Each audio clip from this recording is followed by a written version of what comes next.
یا تو نامحرموں کے سامنے آپ اپنے اوپر کنٹرول کرتے ہوئے صبر کریں اور اپنی بیٹیوں کے پردے پر نظر رکھے، ان کی چادر کا خیال رکھے۔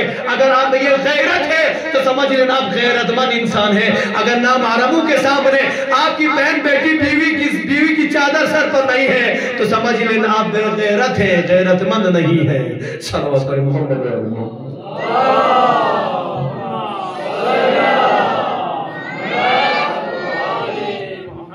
جناب امام حسین علیہ السلام جب تمام صاحب شہید ہو گئے، ہونے کے بعد ایک مرتبہ امام حسین علیہ السلام جب آخری جنگ لڑ رہے ہیں، جنگ لڑتے لڑتے حضرت امام حسین علیہ السلام کہاں پہنچے ہیں؟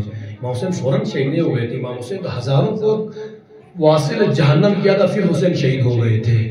تاریخ میں لکھا ہے جناب امام حسین علیہ السلام دشمنوں کے مقابل میں گئے اور العما اور الحفیظ کی آوازیں بلند ہو رہی تھی، لوگ کہتے کہ ہماری جان بچا لے، ہمیں معاف کر دیا جائے۔ تاریخ میں لکھا ہے کوئی حسین کے مقابلے میں نہ آ پایا اور حسین لڑتے لڑتے نہر فرات تک پہنچ گئے۔ امام حسین علیہ السلام گھوڑے پر سوار ہیں، نہر فرات پر پہنچ گئے۔ جب نہر فرات پر پہنچ گئے، امام حسین علیہ السلام نے اپنے گھوڑے سے خطاب کرتے ہوئے فرمایا، اے اسب وفادار، تیرے نمبر آخری جملہ، اے اسب وفادار، مجھے پتا ہے تم 3 دن سے بھوکے پیاسے ہو، ہم پانی کے سامنے پہنچے ہیں، تم پانی پی لو، پانی پی لو۔ اسی امام نے فرمایا حیوان ہے، سمجھ گیا، فوراً سر اٹھا کر پانی پینے سے منع فرمایا، وہ پانی نہیں پیا۔ امام حسین علیہ السلام سے شاید بے زبانی نہیں کہہ رہا تھا کہ میرا آقا پیاسا رہے اور میں پانی پینے کیسے ہو سکتا ہے؟ اگر میرا آقا پیاسا ہے تو میں بھی پیاسا رہوں گا۔ تاریخ میں لکھا ہے جب امام حسین علیہ السلام نے خطاب کیا، پھر اچھا تم اس لیے نہیں پی رہے ہو کہ میں نے پانی نہیں پیا ہے، چلو میں بھی پانی پیتا ہوں، تم بھی پانی پی لو۔ لکھا ہے کتاب میں کہ جناب حسین علیہ السلام نے اپنے چلو میں پانی لیا پینے کے لیے اور گھوڑے نے بھی سر جھکایا پانی پینے کے لیے۔ اتنے میں ایک شقی نے آواز دی، اے حسین تم پانی پی رہے ہو، اشقیاء نے زینب کے خیمے میں حملہ کر دیا ہے۔ حسین کی غیرت کا سوال تھا، 3 دن کا میرا مولا پیاسا ہے، چلو میں پانی ہے، بس پینے کی ضرورت ہے۔ آواز آئی آقا زینب کے خیمے پر حملہ ہو گیا ہے، حسین زینب کے خیمے پر حملہ ہو رہا ہے اور آپ پانی پی رہے ہیں۔ تاریخ میں لکھا ہے حسین نے چلو بھرے پانی کو گرا دیا، گھوڑے کو موڑ کر خیمگاہ زینبیہ میں پہنچا تو کیا دیکھا، وہاں پہ حملہ نہیں ہوا ہے بلکہ اس لائن نے جھوٹ بولا تھا تاکہ حسین پانی نہ پی سکے۔ لیکن عزاداران مظلوم کربلا امام حسین علیہ السلام کی غیرت کا مسئلہ تھا۔ ایک لمحہ بھی حسین نے جب غیرت کی بات آئی، ناموس کی بات آئی، ایک سیکنڈ میں پانی پی سکتے تھے، حسین نے پانی گرا دیا، زینب کی سیفٹی کے لیے بھاگے۔ عزاداران مظلوم کربلا یہ غیرت ہر کسی کے پاس ہونی چاہیے۔ ہم دنیا میں ایسے دنیا میں رہتے ہیں جہاں پر ہمارے دوست کم ملتے ہیں، دشمن زیادہ ملتے ہیں۔ اگر ہم آپس میں بھی لڑتے رہیں، آپس میں بھی اختلافات کرتے رہیں تو دشمن تو جیتا ہوا تھا، وہ تو اور کا اچھے سے جیت جائے گا۔ لہٰذا اپنی غیرت کو جگائیے، جب کبھی دینی کام میں ہو، آپ کو لگے آپ کے بھائی آپ کو غلط راستے پر لے کر جا رہا ہے، اس کا ساتھ نہ دینا۔ اسی لیے کیا آپ نے دیکھا ہوگا دنیاوی سیاست میں لوگ جب ناکام ہو جاتے ہیں تو دین سے کھلواڑ کر لیتے ہیں، اور دین کا کھلواڑ کرنا بہت آسان ہے، اور آپ دیکھتے ہیں کہ کسی ایک چیز کو شوشہ بنا کر ٹکڑے ہو جاتے ہیں اور بعد میں وہی لوگ اپنا ووٹ بنا لیتے ہیں۔ عزیزان کرام ایسا وقت آ جائے تو خدا را میں اپنے عزاداروں سے کہنا چاہوں گا، ان عزاداروں سے جوانوں سے کہنا چاہوں گا، اپنی غیرت کو اس وقت جگا لینا جب کوئی آپ کے دین سے کھلواڑ کرے، جب آپ کے دین پر آنچ آ جائے تو اسی طریقے سے سر قلم کرنے کے لیے تیار ہو جانا جس طریقے سے حسین مظلوم نے کربلا کے میدان میں اپنا سر کٹا دیا۔ حسین کا سر کٹائیں گے لیکن سر جھکائیں گے نہیں۔ تو ایسا موقع کبھی لائف میں آ جائے تو یقیناً اس طریقے سے اپنی غیرت کو جگا لینا. عزاداران مظلوم کربلا میں غیرت کی بات کر رہا تھا. میرے دوست کہہ رہے تھے ماسیہ خان کہہ رہے تھے جناب علی اصغر کے مسائل، جناب قاسم کے مسائل پر. تو میں نے کہا بھائی دن میں جناب قاسم کے مسائل پڑھے گئے ہیں، اس لیے میں کوشش کروں گا کہ حسین کے کسی ساتھی کے مسائل پڑھوں. یاد رکھنا عزاداران کو یہ ضروری نہیں ہے کہ کوئی فکس نہیں ہے، کیونکہ کربلا کا واقعہ تو ایک دن میں ہوا، روز عاشورہ. آپ عاشورہ کے دن حسین کے مسائل پڑھے، باقی آپ ان دنوں میں کسی کے مسائل بھی پڑھ سکتے ہیں. لیکن عزاداران مظلوم کربلا ہماری بات چلی غیرت کی. غیرت ہو تو کیسی؟ غیرت ہو تو حسین جیسی غیرت، غیرت ہو تو علی جیسی غیرت، غیرت ہو تو جیسے جناب حر کی غیرت، غیرت ہو تو مسلم ابن اوسجہ کی غیرت، غیرت ہو تو جناب حبیب ابن مظاہر کی غیرت، غیرت ہو تو علمدار عباس کی غیرت، غیرت ہو تو علی اکبر کی غیرت، غیرت ہو تو جناب قاسم کی غیرت. عزاداران مظلوم کربلا کن کن غیرتوں کو میں نام گناؤں؟ ہمارے معصومین اور ہمارے معصومین کے بچے ہمارے رول ماڈل ہیں، وہ غیرت اپنے اندر بھی رکھے رہنا. لیکن جب غیرت کی بات آتی ہے تو انسان کو سودا نہیں کرنا چاہیے. جناب حبیب ابن مظاہرہ میں سنا ہے کون ہے؟ بہار الانوار کی روایت ہے. ایک دفعہ پیغمبر اکرم صلی اللہ علیہ وسلم کہیں سے گزر رہے ہیں، گزرتے گزرتے جناب پیغمبر کی نظر جناب حبیب ابن مظاہر پر پڑی. صاحب فرماتے ہیں کہ جیسے ہی جناب حبیب، وہ بچے تھے، بچپنا تھا جناب حبیب کا، بچے کھیل رہے تھے، کچھ بچے کھیل رہے تھے، پیغمبر وہاں سے گزر ہو گیا. ایک مرتبہ پیغمبر اکرم صلی اللہ علیہ وسلم نے اس بچے کو پاس بلایا. پاس بلانے کے بعد اس کو گود میں لیا اور اس کی پیشانی کا بوسہ لیا، ہاتھوں کا بوسہ لیا. صاحب کہتے ہیں کہ ہمیں تعجب ہو گئے، چلتے پھرتے بچے کو پیغمبر اتنا پیار کر رہے ہیں. ہم نے پوچھا یا رسول، بہار الانوار کی روایت ہے، یا رسول اللہ کیا بات ہے، یہ کون سا بچہ ہے، اتنا خوش نصیب بچہ کون سا ہے جس کا آپ ماتھے کا بوسہ لے، ہاتھوں کا بوسہ لے رہے ہیں؟ پیغمبر فرماتے میں نے ان بچوں کو حسین کے ساتھ کھیلتے ہوئے دیکھا تھا، اور میں نے دیکھا تھا کہ یہ جو بچے جس کا میں نے بوسہ لیا نا، میرے حسین کے ساتھ کھیل رہا تھا. اور کھیلتے کھیلتے میرا حسین آگے جاتا تھا، پیچھے رہتا تھا. حسین جب آگے جاتا تھا تو حسین کا پیر جہاں پر پڑتا تھا وہاں کی مٹی اٹھاتا تھا اور اپنی آنکھوں کا سورما بنا لیتا تھا. جب حسین آگے بڑھتے تھے وہ مٹی اٹھاتا تھا، اپنے چہرے پر ملتا تھا. مجھے لگا کہ یہ بچہ میرے حسین سے محبت کرتا ہے، اسی لیے میں اس بچے سے محبت کرتا ہوں. ہائی عزاداران مظلوم کربلا، آپ جب حبیب ابن مظاہر کے جب مسائل سنتے ہیں تو لوگ کیا کہتے ہیں؟ ذاکرین فرماتے ہیں، علماء فرماتے ہیں حسین کے بچپن کا دوست، حسین کے بچپن کا دوست.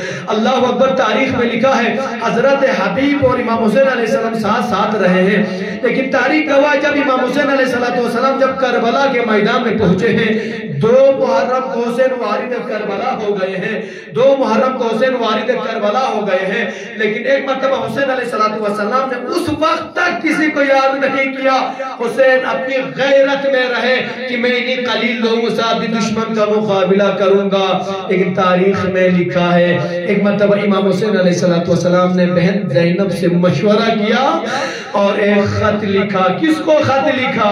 اپنے بچپن کے دوست حضرت حبیب ابن مظاہر کو خط لکھا.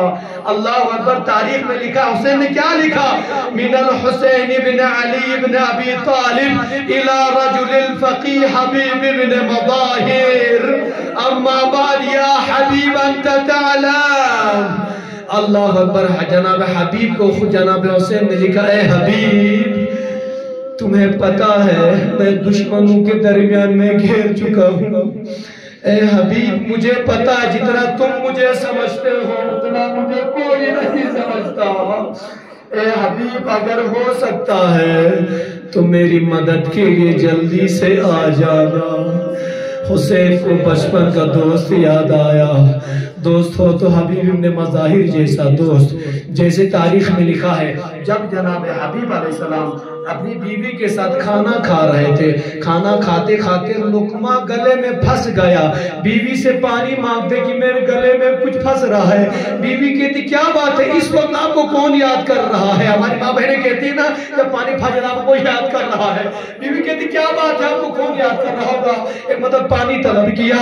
اتنے میں بیوی جب اٹھی ہے پانی لانے کے لیے، کسی نے تب قلباب کیا، تب قلباب کیا تو پوچھا کون ہو؟ وہ آنے والا کہتا ہے فقال انا رسول الحسین.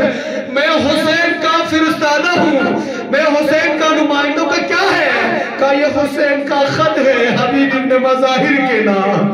بیوی نے خط لیا, حبیب کے سامنے لایا. جیسے ہی حبیب نے حسین کا نام دیکھا, خط کو اٹھایا, اپنی آنکھوں سے لگایا, حبیب نے آنسو بہانا شروع کر دیا. تاریخ میں لکھا ہے حبیب نے کھانا چھوڑ دیا.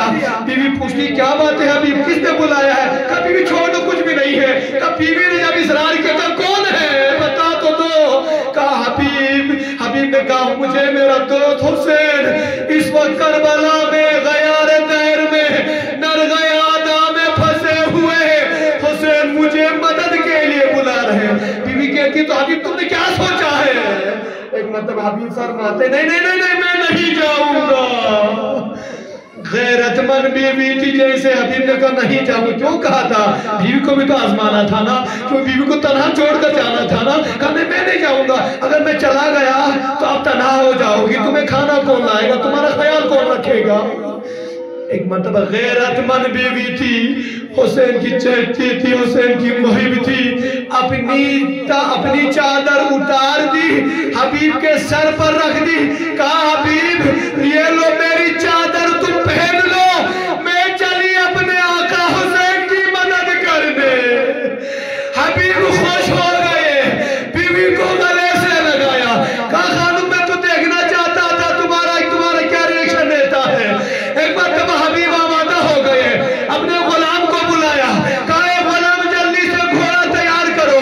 گھوڑے کو تیار کیا حبیب کے غلام نے. تاریخ میں لکھا ہے جناب حبیب نے فرمایا حالات بہتر نہیں ہے, اے غلام تم گھوڑے کو باہر شہر کے دیوار تک لے کر جاؤ.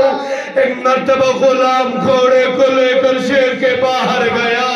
حبیب کو آنے میں تاخیر ہو گئی. کتاب میں لکھا ہے حضرت حبیب کا غلام گھوڑے پر ہاتھ ملتے ہوئے کہہ رہا تھا اے اسب وفادار, اگر حبیب نہ آئے تو میں تم پر سوار ہوں گا اور اپنے آقا حسین کی مدد کے لیے جاؤں گا. اللہ خدا کو کوئی غم نہ پڑے سوائے غم مظلوم کربلا کے.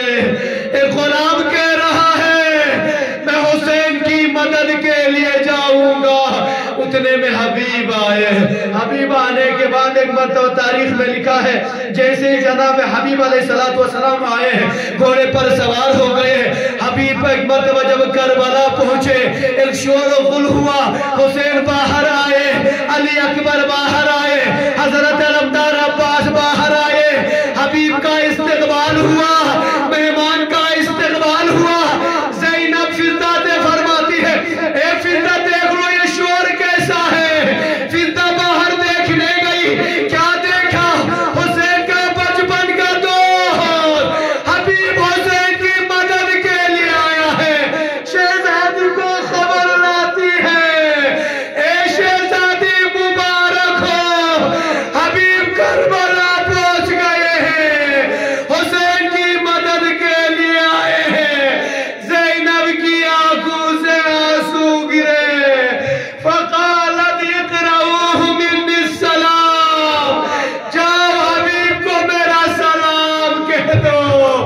جیسے ہی حضرت حبیب کو جناب زینب کا سلام ملا, سر کو پیٹنے لگے. کہتے ہی خدا یہ چیز دیکھنے سے پہلے مجھے موت کیوں نہ آئی. ایک شہزادی ایک غلام کو سلام کہہ رہی ہے.